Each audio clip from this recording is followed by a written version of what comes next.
Tehran में बड़े धमाके हुए हैं। अच्छी बात यह है कि कोई मरा नहीं, लेकिन घायल हुए हैं और धमाके हुए हैं। ऑब्वियसली बम विस्फोट हुआ है, लेकिन जो बम था वो घर के अंदर बनाया गया था। एक मैप हल्की फुल्की झलक दिखा दूं आपको। ये है इमाम खोमैनी स्ट्रीट। यहां पर कार के अंदर धमाका हुआ, ये रही कारें वो। और जो बम धमाका हुआ वो बम घर के अंदर बनाया गया था। 3 जगह विस्फोट होना था, 2 गाड़ियों में हो गया था। तीसरा बम न्यूट्रलाइज ईरान की सिक्योरिटी फोर्सेस ने कर लिया। तो आप समझ सकते हैं कि मोसाद ने 8 घंटे पहले बोला कि हमारा ऑपरेशन जारी है, और उसके बाद ये धमाके। ये तो कुछ भी नहीं है। मोसाद तो ईरान की फौज तक के अंदर बताया जाता कि है। हालांकि इस टाइम मोसाद का सारा मुंह और साद अलग करा हुआ है, ईरान ने पूरा कचूमर निकाला हुआ है। लेकिन ईरान के अंदर अब ये छुप कर घटनाएं जो की जा रही हैं, ये बात और सबूत दे रही है कि अमेरिका इजराइल डर चुके हैं, हार चुके हैं, सामने से नहीं आ रहे हैं। एक पागल गुलाबी सुअर की जंग की वजह से आज दुनिया इतनी परेशान है कि रिपोर्ट देख लीजिए, बीबीसी की है कि फ्यूल महंगा हो गया है। जब फ्यूल महंगा होता है तो हर चीज महंगी हो जाती है। तो आयरलैंड के किसान भाई, आपको हिंदुस्तान का किसान आंदोलन याद होगा, इस तरह से सड़कों पर आ गए हैं, क्योंकि भाई किसानी करने के लिए ट्रक की जरूरत है। ट्रक होते हैं हैवी, डीजल पेट्रोल से चढ़ने वाले ट्रक। भाई गरीब किसान कहां से अफोर्ड करेगा महंगे ट्रक। इसके साथ आयरलैंड के साथ साथ पूरे यूरोप में गैस महंगी, तेल महंगा, डीजल महंगा, सब कुछ महंगा। तो आयरलैंड में खतरनाक किसान प्रोटेस्ट पर आ गए हैं, सड़कों पर प्रदर्शन चल रहा है। पाकिस्तान को पता नहीं क्यों मीडिएशन के लिए चुना गया। कम से कम मेजबान कंगला नहीं होना चाहिए। भाई सेरेना होटल है पाकिस्तान का, बहुत बेहतरीन टॉप का होटल है, जिसके अंदर वो पूरा प्रोग्राम किया गया था। इस्लामाबाद टॉक दोस्तों, जिस होटल में वो प्रोग्राम हुआ, उस होटल का किराया अभी तक पाकिस्तान की कचूमर सरकार ने चुकाया ही नहीं है। डोनाल्ड ट्रंप का कचूमर निकला है, ऐसा निकला है कि अब ट्रंप का बयान ही यह है कि ईरान की जंग खत्म हो चुकी है। हालांकि इस गुलाबी सुअर पर कुत्ता भी यकीन नहीं करेगा, लेकिन कम से कम मुंह से बोल तो रहा है कि हमारी फटकर 4 हो चुकी है। अमेरिका का चैनल, अमेरिका का अखबार MS नाउ ने प्रिंट किया है, पब्लिक डोमेन में लिख दिया है कि अमेरिका के लोग अब चिंता में आ गए हैं। अभी तक तो कुछ नहीं, लेकिन अब वो टेंशन में आ गए हैं पिछले 15 दिनों से कि जिस तरह से महंगाई बढ़ रही है, ये जंग तो हम आम अमेरिकियों पर भी भारी पड़ रही है। स्पेन के प्रधानमंत्री पूरी तरह से इजराइल की इस जंग के खिलाफ हैं जो इसने अमेरिका से छिड़वाई है ईरान के खिलाफ। स्पेन ने अमेरिका को अपना एयर स्पेस देने से मना कर दिया। अब इजराइल को बुरा तो लगेगा। अब आप समझिए इजराइल किस तरह से काम करता है। इजराइल के ही लोग जो स्पेन में रहते थे, वहीं के इजरायली लोगों ने इंटरनेशनल क्रिमिनल कोर्ट में स्पेन के प्रधानमंत्री के खिलाफ केस कर दिया और कह दिया अपने बयानों से ये ईरान को सपोर्ट कर रहा है। यानी जब ट्रंप की बात आए, वॉर क्रिमिनल की बात आए, तो इंटरनेशनल क्रिमिनल कोर्ट को नेतन्याहू धमका दे। लेकिन जब यह नंगा हो, जब इजराइल की असलियत कोई खोले, तो उसके खिलाफ उसी इंटरनेशनल क्रिमिनल कोर्ट में चले जाओ जिसको अभी अपने मामले में तुमने धमकाया था। यह है औकात इजराइल की। पाकिस्तान के फाइनेंस चीफ ने कहा है कि हम हार नहीं मानेंगे, हम बातचीत कराने की कोशिश दोनों देशों के बीच जारी रखेंगे। अमेरिका को लगा था खामनाई को कत्ल कर देंगे, सरकार गिर जाएगी, अपना टटपूंजिया रजा शाह पहलवी बिठा देंगे, ईरान का तेल हमारे हाथ में, सरकार हमारे हाथ में, वहां लड़कियां नंगी हो जाएंगी, मजे ही मजे। लेकिन हो उसका उल्टा गया। अब बेचारा बैक टू ओल्ड पावर पे जा रहा है। उसकी पुरानी पावर क्या है?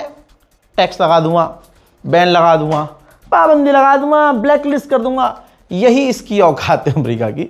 अब अमेरिका ने कहा है कि ईरान के तेल से जो हमने 1 महीने के लिए पाबंदी हटाई थी, वो समय हम नहीं बढ़ाएंगे, ईरान पर पाबंदी लगी रहेगी। अमेरिका ने कहा कि हमने 6 वेसल्स जो आ रहे थे, हमने उनको धमकी दी, वो वापस मुड़ गए। ईरान को कॉपी करने में ईरान को कॉपी करने में गुलाबी सुअर लगा हुआ है, लेकिन स्ट्रेट ऑफ हॉर्मूज जो अमेरिका ने बंद कर दिया है, इससे उसके खुद के साथी किलस गए हैं। गुलाबी सुअर की औकात नहीं है, मैं चैलेंज से कह रहा हूं कि ईरान से अब जंग में उतर जाए। अबे जब बिना तैयारी के धोखे से ईरान पर हमला किया और 40 दिन ईरान ने थूक लगा के, जब समझ रहे हो ना, मौलाना साहब देख रहे हैं, बच्चे भी देख रहे हैं, औरतें भी देख रही हैं, समझ नहीं मेरी अंदर की भावनाएं समझ तो आप गए होंगे। 40 दिन ईरान ने, तो सोचिए अब तो ईरान को पता है अब ईरान क्या करेगा। और बता दूं आपको, दुनिया में चाहे यूक्रेन देखिए, चाहे रशिया देखिए, चाहे इजराइल देखिए, लोग सेना में भर्ती होने से भागते हैं। ये ईरान के लोग हैं भाई। ये देखो 25 मिलियन लोगों ने, अल्लाह अकबर, 25 मिलियन लोगों ने फौज में भर्ती होने के लिए साइन कर दिया है और कह दिया है कि मुल्क को जरूरत पड़ी तो हम जाकर लड़ेंगे। पूरी दुनिया को सीखनी चाहिए देशभक्ति किसे कहते हैं। गोबर खाने वाली कौम मुसलमानों को देशभक्ति सिखाती है। अरे देखो मुसलमान, हम मुसलमान ऐसे होते हैं। मेरे दोस्तों, डोनाल्ड ट्रंप को बचाने के लिए जो भी आगे आया वो जलील हो गया। एक इंसिडेंट बता रहा हूं। जेडी वेंस, अमेरिका का उपराष्ट्रपति, इंटरव्यू दे रहा था, सामने ऑडियंस है। कहता है ये मेरे लिए काफी डिस्टर्बिंग है कि डोनाल्ड ट्रंप के ऊपर कैथोलिक चर्च के जो पादरी हैं उन्होंने हमला कर दिया, बयानबाजी कर रहे हैं और उनके खिलाफ कह, ये मेरे लिए काफी पेनफुल है। जो ईश्वर है उन कैथोलिक जिनको ताना मार रहा था, उन पादरियों को कभी नहीं बख्शेंगे जो हथियार उठा रहे हैं। यानी मुंह से जवाब दे देना इसके लिए हथियार हो गया। अच्छा, जो सामने नीचे ऑडियंस बैठी थी ना, उनमें से किसी ने मुंह पर चप्पल मार दी, इसके कह दिया कि ईश्वर तो जेनोसाइडर्स को भी सपोर्ट नहीं करता, नरसंहार करने वालों को भी। तो भाई जेडी वेंस का मुंह उतर गया, तुरंत पलट के कहा मैं भी सपोर्ट नहीं करता जेनोसाइड को, और ऑडियंस नीचे हंसने लगी। जेडी वेंस का मुंह ऐसा हो गया, छोटा सा। फ्रांस टक्कर नहीं लेता भाई ईरान से। फ्रांसीसी एक कैदी को फ्रांस के कहने पर ईरान ने रिलीज कर दिया कि ठीक है भाई ले जाओ अपना कैदी। बिना कुछ कहे फ्रांस ने भी एक लड़की, एक महिला ईरानी एक्टिविस्ट थी जिनको गिरफ्तार कर लिया था और फ्रांस की जेल में थी। फ्रांस ने बड़ी मोहब्बत से उन्हें भी रिहा कर दिया ताकि ईरान से रिश्ते अच्छे हो जाएं। अमेरिका के विदेश मंत्री ने इजिप्ट के विदेश मंत्री से मुलाकात की है और ईरान के मुद्दे पर बात की है। आज सारी दुनिया से अमेरिका दौड़ दौड़ कर क्या करें, ईरान का क्या करे, क्या हबीबी क्या करे, ईरान का क्या करे, ईरान का क्या करे। अरे ईरान का तुम कुछ कर पाओगे? अब तो जो करेगा अल्लाह करेगा। ईरान भी दूसरे नंबर पर करेगा और तीसरे नंबर पर तुम हो ही नहीं, तुम्हारा पेड़ा गर्क हो चुका है मुन्ना। इंटरनेशनल पॉलिटिक्स देखो भाई, माफ कीजिएगा, अरबों को बचाने के लिए कोई नहीं आया था, याद है आपको? माशाल्लाह अमेरिका खुद नहीं बचा पा रहा था अमेरिका रो रो के मदद मारा, कोई तो आ जाओ, यूरोपीय यूनियन, कहां मर गए नेटो तुम्हारी ऐसी की तैसी। सऊदी भी बुरा मान रहा था कि भाई कोई नहीं आ रहा है। सऊदी का भी मुंह बिगड़ गया, पूरा अरब किलस गया। और अरब से यूरोप को तेल लेना होता है, समझ में आ रही है कहानी? तो अब यूरोपीय यूनियन का चीफ सऊदी अरब पहुंचा है, वीडियो देखिए। और यूरोपीय यूनियन का चीफ सऊदी अरब पहुंचकर बिन सलमान से मिला है और सऊदी अरब के बाद तमाम अरब देशों में यह जाएगा, सबसे मिलेगा और सबको मुंह से बोलकर सपोर्ट करेगा। समझ रहे हो इंटरनेशनल पॉलिटिक्स? मतलब मौके पर ये जा नहीं पाए, चिरी पड़ी थी, नहीं जा सकते, आए बहुत मार रहा ईरान। तो अब जब इनको पता है कि अमेरिका की औकात नहीं है, अब हमला नहीं करेगा अमेरिका, तो अब ये चले हैं, हाय सलाम अलैकुम हबीबी, अरे हम तुम्हें नहीं भूलेंगे कभी भी, बस तेल देते रहना, सलाम अलैकुम हबीबी, तेल देते रहना, नहीं भूलेंगे कभी भी। मतलब तमाम अरब देशों में जाके ये चापलूसी करेगा और अरब को सपोर्ट करेगा। करते रहो। अमेरिका सबके लिए खतरा है, ऐसा कोई सगा नहीं जिसे अमेरिका ने ठगा नहीं। ये रही धमकी। अमेरिका ने भाई यूएई समेत हांगकांग, चाइना, ओमान और कई अरब देश हैं उनको धमकी दी है।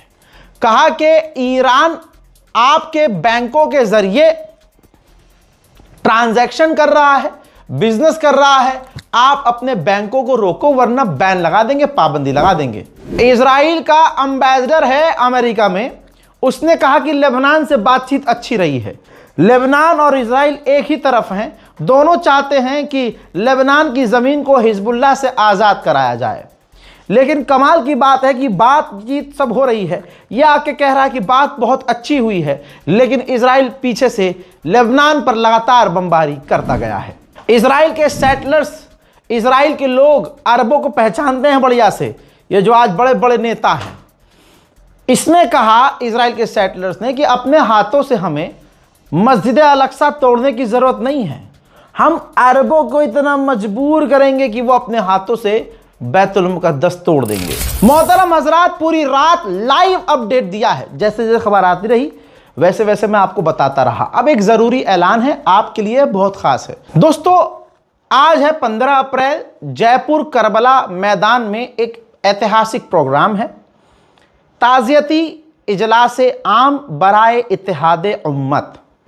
अब आपके सीनों में उम्मत की मोहब्बत है, और अगर ईरान के लिए मोहब्बत है, ऑब्वियसली होगी, तो ईरान के शहीद आयतुल्लाह सैयद अली खामनाई के जो इंडिया के रिप्रेजेंटेटिव आयतुल्लाह डॉक्टर अब्दुल मजीद हकीम इलाही साहब, ये वहाँ मेहमान खुसूसी हैं आज, और इनके अलावा कई अहम लोग वहाँ होंगे।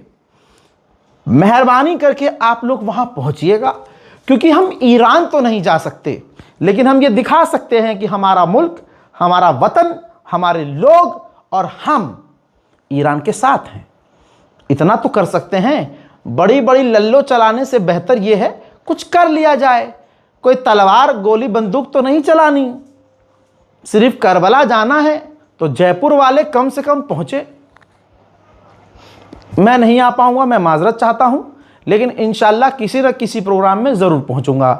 लेकिन इस प्रोग्राम में मैं नहीं आ रहा हूं, लेकिन मुझे ये हुक्म मिला है कि मैं आप लोगों को इत्तला कर दूं, क्योंकि टाइम बहुत कम है, तो मैंने आपको बता दिया है, ज़रूर जाइएगा। बाकी पूरे हिंदुस्तान में ये देखिए बेहतरीन ईरान का समर्थन किया जा रहा है।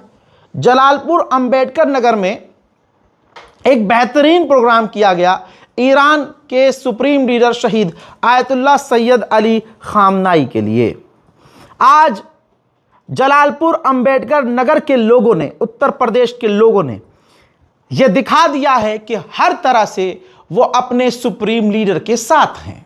मोहतरम हजरात, पूरे जोश व खरोश के साथ जलालपुर अंबेडकर नगर के लोगों ने बेहतरीन प्रोग्राम किया, शांतिपूर्वक किया, और ईरान तक अपनी आवाज़ पहुंचाई कि हम भारतवासी पूरी तरह से ईरान के साथ हैं और जालिम के खिलाफ। मोहतरम हजरात, इस रिपोर्ट को मेहरबानी करके शेयर कीजिएगा, और पूरी रात जो मेहनत की है जाकर ज़रूर देखिएगा। मैं हूं रज़ा और आप देख रहे थे रज़ा ग्राफी अनस्क्रिप्टेड। जय हिंद।